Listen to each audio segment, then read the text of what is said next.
Thank you very much. Appreciate it. And thank you for being here. Let me provide a brief update on the China virus as well as our economic recovery, which is going really very well, as you probably have been hearing. Nearly 85% of jurisdictions all across our country are reporting a very steep decline in cases. And that's despite the fact that we have the #1 testing program anywhere in the world. We're up to almost 70 million tests, far beyond any other country. This week, cases nationwide have declined by 6%. The test positivity rate has fallen to just 6.5%, a 71% reduction from April and a 15% reduction from mid-July. That's a big reduction. The hospitalization rate for the virus has been reduced by half since April. And I urge everyone to apply common sense mitigation. We know that, and we are all doing that. And I want to thank the American people for really doing such a great job. The United States has now administered over 70 million tests, more than all of the European Union combined.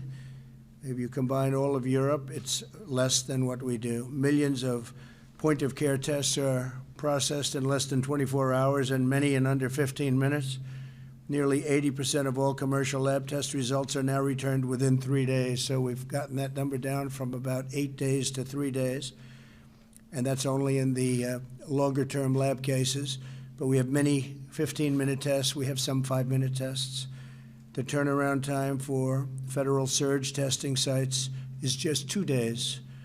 So when you send them out, despite the fact that you have a delivery time, which you can't do anything about, it's all the way down to 2 days. It's a very substantial reduction. Great job by the people that do it. We are focused on aggressively shielding the highest risk individuals. Those living in nursing homes and long-term care facilities are less than 1% of the U.S. population, but account for nearly half of all fatalities. That's an incredible thing. So it's 1% of the U.S. population, but they account for nearly half of the fatalities from the China virus. That's why we have rushed nursing home funding, protective gear, and rapid testing equipment, and we will announce additional measures to protect nursing home residents. In the coming days, we've worked very hard with nursing home companies and also with the governors, 50 governors all around the United States, and we have developed a very good relationship with most of the governors. And I think, for the most part, they're doing a really good job. They're focused very heavily on nursing homes, and when they need equipment that they can't get, remember, they're supposed to get it, but when they can't get, we have tremendous amounts of equipment in stock. Thanks to my administration's decisive action to save American jobs, we're currently witnessing the fastest economic recovery in American history.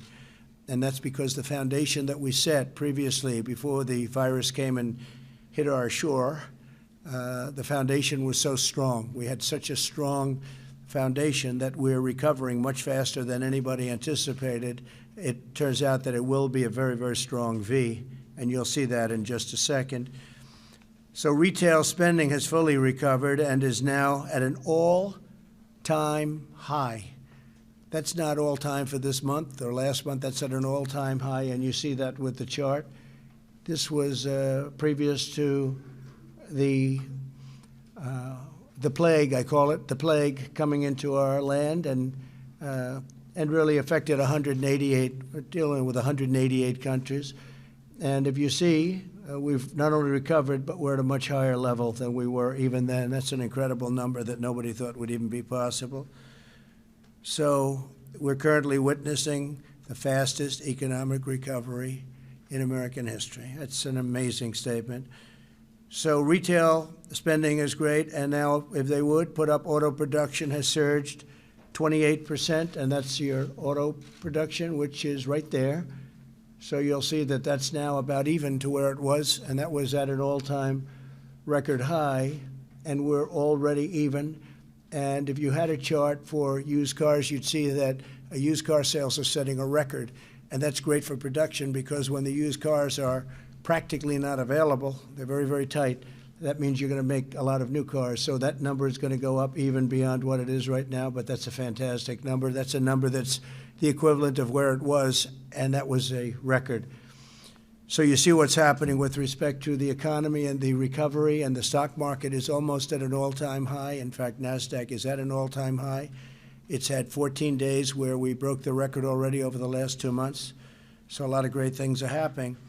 Through the historic relief package that I signed into law, we saved over 50 million American jobs, 50 million American jobs. And the unemployment rate is rapidly going down. You see that, you've seen that, and I think you'll see it over the next 2 months, and you'll have a good report even prior to the election. You're going to have a very good report. I think you're going to have an incredible GDP. You're going to have a tremendous report on business, and a lot of it's going to be released, which is very fortunate, prior to the election. I think the Democrats are going out of their way to try and do whatever they can to stop these kind of numbers. They don't like these kind of numbers because they think it'll hurt them in the election. I think we all have to pull together, and we have to do the right job, and we have to do what's good for the American people. We were unfairly treated by China because they could have stopped it. With that being said, China has purchased the most amount of corn in history. Last week, they purchased the 2 largest days in the history of corn purchase, and a massive amount of soybeans, also cattle. So China's been buying a lot of things, and they're doing that to keep me happy, but they're dreaming about Joe Biden. They would love to have that happen, but I don't think that's going to happen. They are dreaming about him, and so is Iran dreaming about Joe, and so are numerous other countries. They dream about it because if that happens, they'll own the United States. And China, I can tell you specifically, will own the United States. Can't let that happen. If you remember, China had the worst year they've had in 67 years prior to the plague coming to our shores. And we are now starting to do really well. We're going to have a very good third quarter, maybe a great third quarter. And we're going to have an incredible next year unless somebody comes up and quadruples taxes, which is what they're talking about doing. And also regulations. We've done more in terms of cutting regulations than any administration in history by far, whether it was 4 years or 8 years, or in one case more than 8 years. We have, in less than 4 years, done more regulation cutting by far, and we're doing more as we go. Some of it's statutory. You can only do it at a certain pace. You have to wait 90 days. You have to wait 120 days before you can take the next step. We have tremendous regulation cutting coming. With that being said, we're going to have certain regulations to protect the environment and also safety.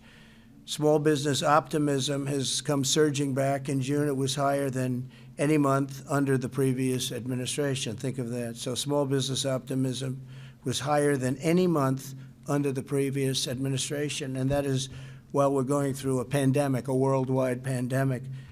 You have a number like that. And when you see the numbers that we quoted just now as to what's happening with cases and all of the other hospitalization rates, a lot of tremendous things are happening. Industrial production is increasing at the fastest rate ever recorded. I mean, think of these numbers. I mean, how does that happen? Industrial production is increasing at the fastest rate on record, which is ever.